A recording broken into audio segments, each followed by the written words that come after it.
or anything. So they're not likely to have seen a real bodybuilder before. If they see that person for the first time and they think that's actual muscle, they're obviously going to hate it. They're going to think it's the most ugly thing I've ever seen.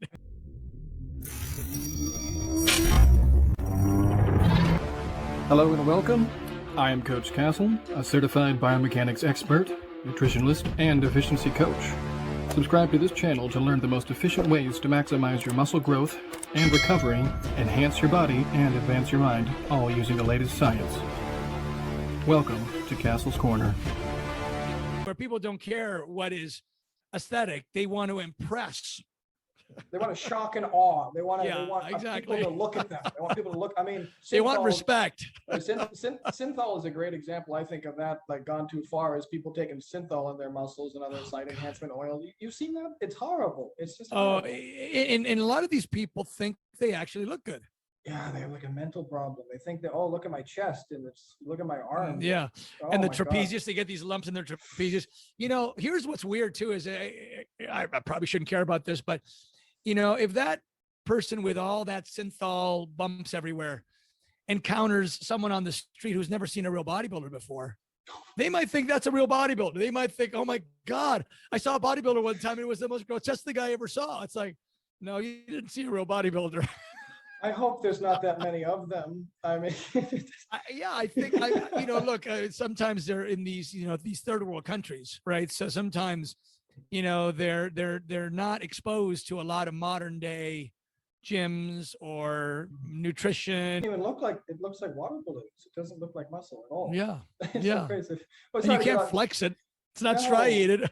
And it's painful. I understand it's very painful as well to even move it I don't know. It sounds like it's painful. It seems like it's painful. And it has to be bad systemically for you. I mean, that stuff has to seep into your system. It's almost like a breast implant that leaked.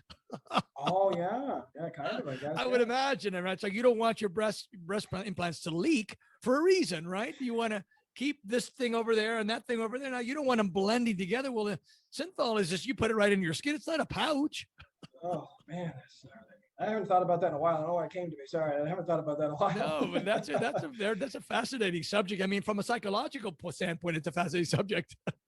I don't even know, because I wouldn't even say that they're lazy people. Like, they definitely want to get bigger and they're willing to do whatever it takes. It's just, it's a shortcut, but it sure is a painful, weird, gross, psychologically disturbing one, in my opinion, anyways.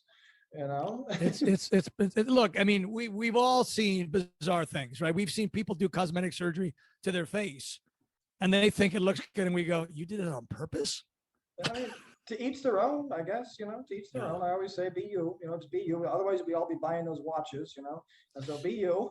Right. Well, but the problem, I mean, look, that's really good advice.